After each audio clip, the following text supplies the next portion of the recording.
Welcome to the Fantasy Baseball Beat, part of the Pitcher List Podcast Network. Thank you so much for joining us. My name is Torres. I'll be your host today. On today's episode, we are going to be talking all things Pittsburgh Pirates. I will be interviewing Noah Hiles, who is the Pirates beat writer for the Pittsburgh Post-Gazette. Mike and Dave will join me later for a fantasy deep dive into this Pirates team. But for right now, let's get right to it and bring in our guest. Again, we've got Noah Hiles here with us. Noah, thank you so much for joining me. How are you today? Well. So should I call you Torres or Chris? Which do you prefer? Let's see. Let's go with Torres for today. I like to switch Torres, it up a little how are bit, you? so we'll go with Torres. All right. Good. So let's start by talking about a player who actually is not currently on the Pirates Major League roster. But is one that fantasy gamers, if they don't already, should become familiar with, and that is Connor Griffin, who is now considered by many to be the number one prospect in all of baseball. Yeah. I know you were at the game last night watching Connor play for the Altoona Curve in their playoff game. He had some nice seats there. I saw the picture on Twitter. And you also recently wrote really a fantastic article really doing a deep dive into Connor Griffin and talking about some of the challenges that he's had to overcome to get to the point where he is today. Noah, if you could start out by just telling us about Connor Griffin, the player, his ascension this year, and the big question that fantasy gamers are going to want to know is, when do you think we're going to see him in a major league uniform? Yeah, so Connor Griffin is a kid who grew up in rural Mississippi, about 30 minutes outside of Jackson. It was pretty clear from a young age this kid was going to be a really good baseball player. He was recognized by some big-time agencies in middle school as a potential talent, quickly established himself on the travel ball circuit by the time he was a senior in high school. He was rated the number one player in the country. His senior year at Jackson Prep, one of the top baseball program in the state of Mississippi. He capped off a 4 straight year run of 4 straight state championships and was named the Gatorade National Player of the Year. He was the top high school prospect for the 2024 MLB draft class, and he was selected 9th overall by the Pittsburgh Pirates. A pick where he probably, in hindsight now, absolutely you could say he went a lot later than he should have, but a lot of experts even projected him to be a top 5 pick, but it was a college-heavy draft, so he slid. And the Pirates were able to get a really good player at number 9. You look at his physical makeup, and you see a potential 5-tool star. He's 6'4". He's 225 pounds, and he can play shortstop and center field. He can run, he can hit for power, throw. He can really do it all. I was a little bit skeptical of the pick at first just because the Pirates have had issues with developing young hitters throughout this current regime. And this was a young hitter. This was an 18-year-old. However, when I first saw him in spring training this year, my mind quickly changed. It became clear that this is one of those guys where, similar to the guy they took in the first round the year prior, you don't really need to do a whole lot of training for them. You don't need to do a whole lot of developing. The guy they took in the first round the year prior was a pitcher named Paul Skeens. I don't know if you've heard of him. Yeah, so this was a guy that it was pretty clear he's just physically gifted and knew the game really well, and it was they can kind of just stay out of his way. He's going to do some special things. And this year, his first year as a professional, last year at this time, Torres, he was playing high schoolers, guys who look like you and me, a little younger, but, with that same amount of talent. What are you trying to say about my age here? No, I'm saying that should be a compliment, right? Okay. I'm saying you could be playing high school ball. You look good for your age, It's all 25, right? No, of course. But guys who are, young, and he goes and advances into professional ball, and he's just dominated 3 minor league levels now. He started off in low A, played 50 games there, just absolutely mashed the ball, was hitting over 330 and OPS over 900. He was stealing bases, hitting home runs, playing excellent defense, both at center field and at shortstop, gets the promotion to high A, where that production continues. His OPS actually went higher. He was stealing more bases. He was walking at a higher rate and striking out at a lower clip. So at 19 years old, in the end of August, he gets a promotion to AA, which is where he currently is now, playing shortstop for the Altoona Curve. He's hitting over 330. I believe he's hitting 340 right now in AA in his first 16 or 17 games with the Altoona Curve. He already has 5 home runs, which is 2 less than his total in 51 games in high A. So he has 5 home runs in 17 games in AA already. This is a guy who stole 60 plus bases in his first minor league season in 118 games. Like I said, the OPS sits over 900. He's a plus defender, hitting over 330 altogether in his first year of minor league baseball. There's really just not a knock to this guy's first year as a pro. He still has some time to go, right? I mean, he's 19 years old. He's played less than 20 games in AA, but it is a realistic conversation when we talk about his timetable to the major leagues. I think by June of next year, he's a big leaguer. And those are conversations that have kind of been echoed through people in the organization, people in the Pirates org. You know, they don't have a timeline set for him. Obviously, you don't want to do that with someone this young. You don't want to set that expectation. But I think it's in everyone's mind in the Pirates organization that this guy is going to be a contributor in 2026. It's not going to be a circumstance where you see maybe some service time manipulation like you can see from other players in the Pirates organization in the past, or even, outside the organization. Other times, or other teams also manipulate service time a little bit. I don't think that's going to be the case with this guy. I think they just need to see that this 19/20-year-old, when he turns 20 in April next year, whenever he looks ready, he's going to be here, and he's going to be their starting shortstop for a long time to come. This is a guy who I've had people who have been around Major League Baseball for decades, people who've played the game at the highest level, coached the game at the highest level, compare him to Mike Trout.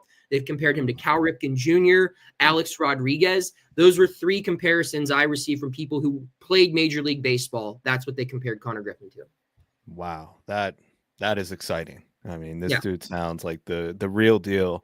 I mean, he's 6'4", 225 at 19 years old. Oh my God. My first image of him, I mean, I had interviewed him over Zoom when he got drafted, but because he was so young, they didn't have him play any minor league games last year, like straight out of high school. He just went to the rookie development camp.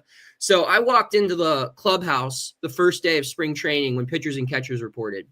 And for every team, there's a couple of guys who show up early, right? But typically, I was like, who is this? His back was turned to me. He was shirtless. His back was turned to me. And I was like, who is this muscle freak that they just signed? I thought he was some, reliever who like just is a workout freak, who probably has can't throw the ball over the plate, but is in really good shape. He looked like, and because he was on the Pirates last year, he looked like Aroldis Chapman body type. And Aroldis Chapman is the most physically fit baseball player I've ever covered. But with his back turned to me, I was like, who is this, white Aroldis Chapman with his back turned to me? And then I turn around and it's an 18-year-old at the time. I mean, he looks like an NFL tight end. And that's probably my biggest question pertaining to Connor Griffin moving forward, aside from the obvious ones of how does he adjust to big league pitching or whatever. It's how much more muscle is this kid gonna put on? Because, I mean, you're not done growing at 19 years old, especially when it comes to accumulating body mass. And while shortstop, I think, is his clear position of the future, can a 6'4", 240-pound player play shortstop? I don't know if we've ever seen that, right? So I think 6'4", 225, we're pushing the limit right there. That's, we're exceeding Corey Seager territory, A-Rod territory, Cal Ripken Jr. I mean, those guys were big, but I don't know if they've been that bulky. But you can get away with it with Connor's speed and agility. But 240, I just don't know if the body can move that smooth there. So, and what do you do with him if he continues to bulk up? Does some of that speed go away? Do you move him to third base? He can definitely still be a great outfielder. But it's going to be interesting to see how this kid continues to grow physically, because he's just so far ahead of where most 19-year-old ball players are. Man, that is super exciting, and that's interesting. You think he's going to be up by June? I wonder in fantasy what people are going to, how they're going to draft him this offseason. I guess we'll have to see what the reports are and what the news is as far as, what the timeline is looking at. But I almost wonder if fantasy gamers are going to be a little reluctant because a lot of people bought into, and we'll talk about this player later, Bubba Chandler, Yeah. and everybody was thinking, okay, well, whenever he's ready, kind of like when Skeens, came Mhm. up in, I think it was June, or It was people were May. like, he's Yeah. going to be up, and then he never really came up until August or September, and I wonder if people are going to be a little reluctant. But man, 65 stolen bases for Connor Griffin, in the minor leagues. The year before, in only, he was at high A, had 33 stolen bases and only 234 plate appearances. Like, this guy is going to be, even if there's maybe a little adjustment, to major league pitching, just the fantasy juice that he's going to That's provide is going to yeah. be just massive. So, for those of you listening, get out. I mean, if you're in Dynasty, obviously it's a different. Connor Griffin is rostered. But as you prepare for next year, this is a name that I think needs to be circled, and you really need to be pushing aggressively. Let's talk about the Pirates' former shortstop, who was their former top prospect, and that's O'Neal Cruz, who's now Yeah. their everyday center fielder. Actually, not even every day. He's platooning Yeah. against left-handers, so that's a problem. Mhm. But tell us about O'Neal Cruz. I mean, it's been a really disappointing year for him. I know there's still, he's got the 37 stolen bases. I believe he's got 17 home runs. 19, yeah. So it's not a total washout. But man, since June 10th, O'Neal Cruz has a slash line of 178, 278, 301. On the season, he's barely hitting over the Mendoza line with only a 201 batting average. So, Noah, in your opinion, what has gone wrong for O'Neal Cruz this season? Man, if I could give you the exact answer, I'm sure I'd be working for the Pirates, not covering them, right? I mean, this is a huge problem for the organization right now. Entering the year, they were banking on this guy being a 5-6 win player, a 30-30 guy. And I mean, even in a bad year, he's not crazy far away from that with 37 steals and 19 home runs. But I mean, you look at like the month by month. In April, he was one of the best offensive players in baseball. With I think he had 10 home runs and 15 steals, something around that neighborhood. I remember they played a series in LA against the Dodgers in late April, and he was the best player on the field that series against the Dodgers. And you just see that tremendous potential, right? The potential that everyone saw in July in Atlanta in the home run derby, where he's hitting balls that still haven't landed. Mm-hmm. But it just hasn't worked out for him. And it's like he fell off a cliff, right? Like they moved him to the leadoff spot in mid-April, and for like 2 straight weeks, no one could get him out. You were either putting him on base and walking him, which quickly turned into a double because he would steal, or if you pitched to him, he was going to hit something ridiculously hard, like setting exit velocity records, and the swing speed has taken a step forward this year. Like I said, it's physical tools. That's the story about this guy. But as the game kind of adjusted, he's just looked lost. Like you pointed out, I mean, he's been one of the worst hitters in baseball since June. He's getting dominated by left-handed pitching, which if you look at his splits in the second half of last season, really from like post All-Star break 2024 to the end of the year, he crushed left-handed pitching. Mm-hmm. And for him to be this much of a liability where they won't even play him, they're playing Alexander Canario over him against left-handed pitching. And no disrespect to Alexander Canario, but again, O'Neal Cruz is a guy who's supposed to be the star player of this team.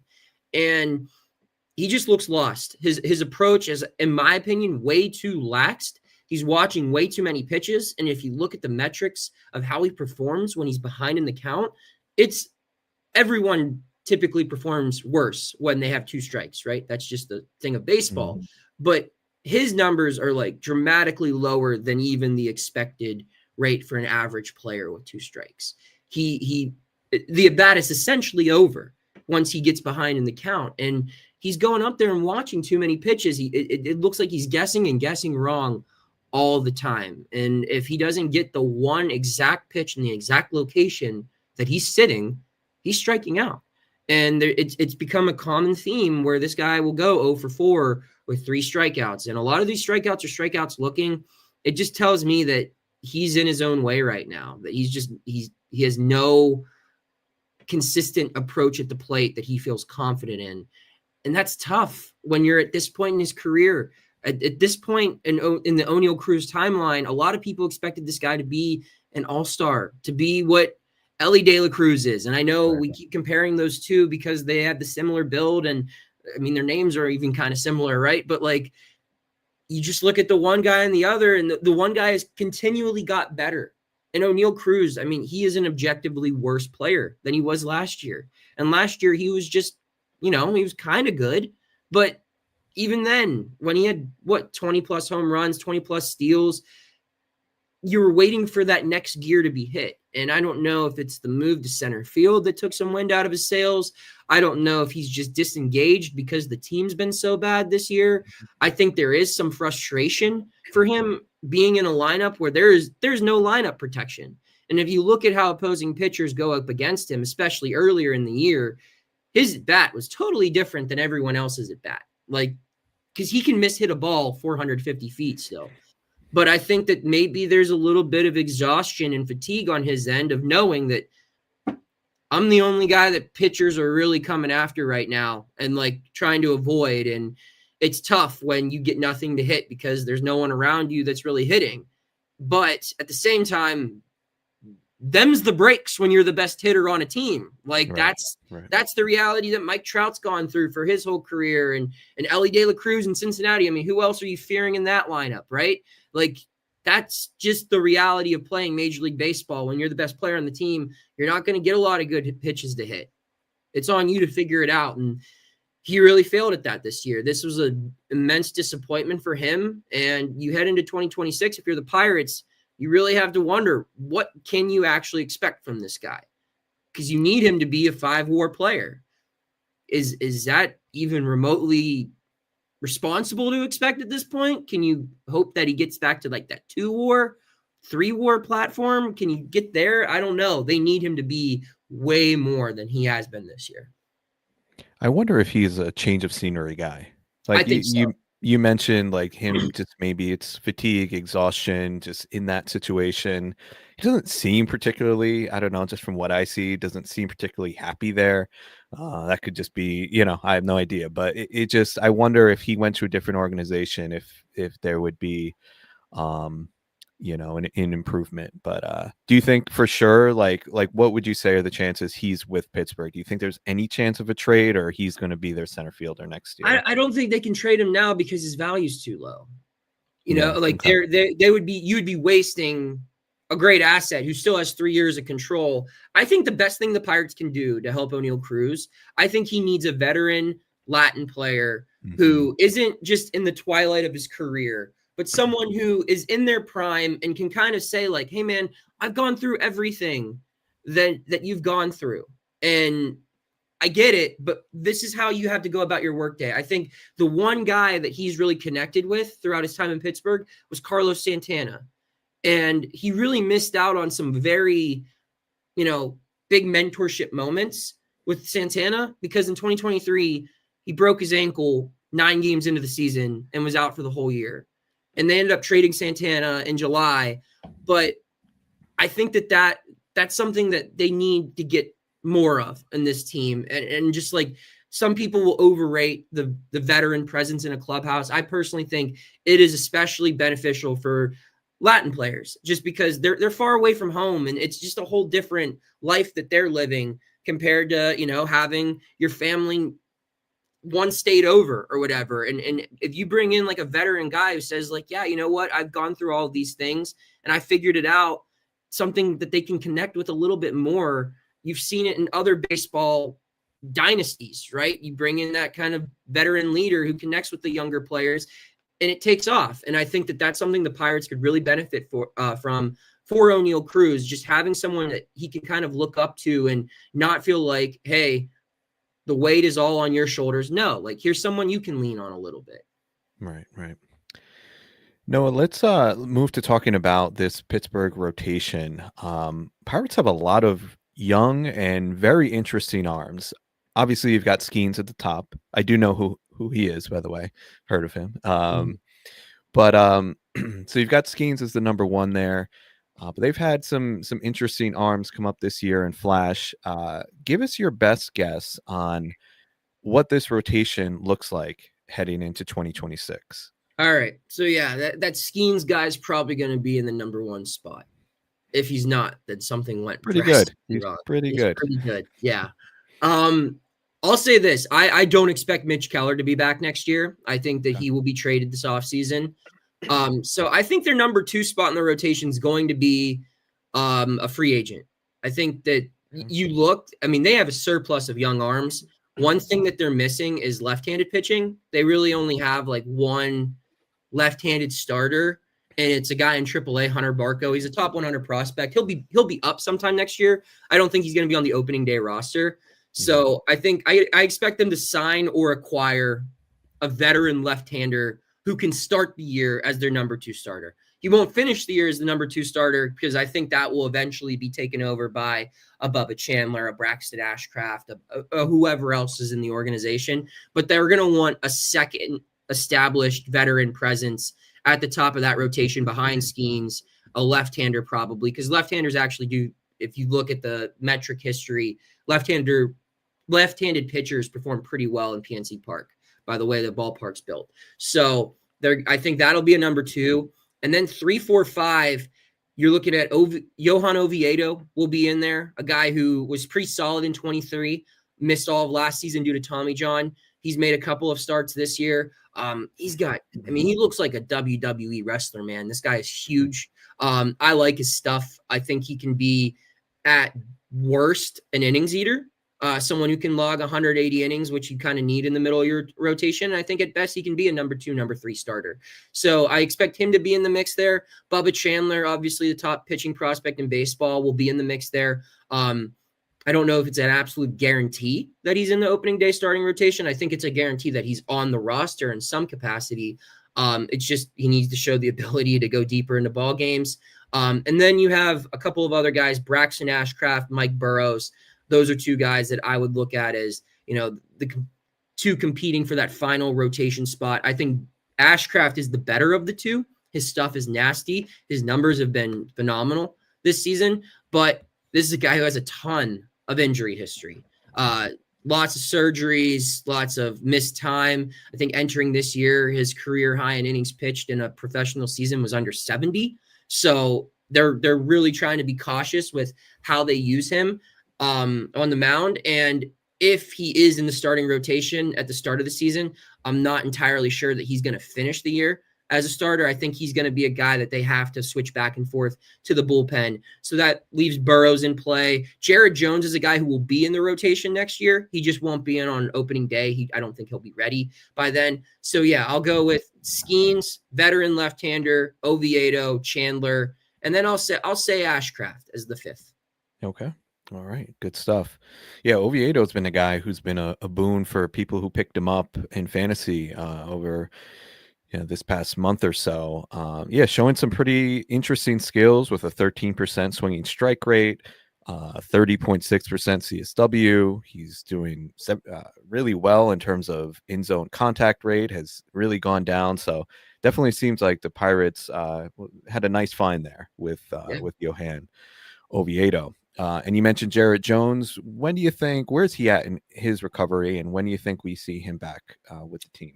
I think we'll probably see him in May in the major leagues. He probably, knowing Jared, like he'll be mad that I said he's not going to be on the opening day roster because that's just who he is. He's a bulldog. He's a competitor.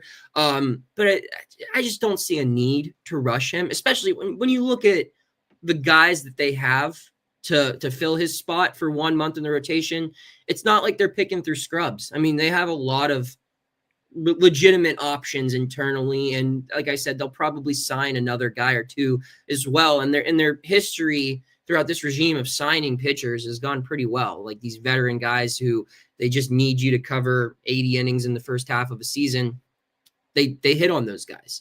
Some of them stall out at the end of the year, but typically they don't want them in the rotation at the end of the year anyway. So I think that Jones is they're going to ease him back in. They've had this strategy over the last couple years, kind of started it with Skeens. They did it a little with Chandler and Burrows and some other guys this year, where they slowly build your volume in spring training. They don't let you throw a ton in spring training games, and they let you start the season in AAA only throwing 2 or 3 innings a start. So by the time you are stretched out to go 5 or 6 innings, it's mid-May.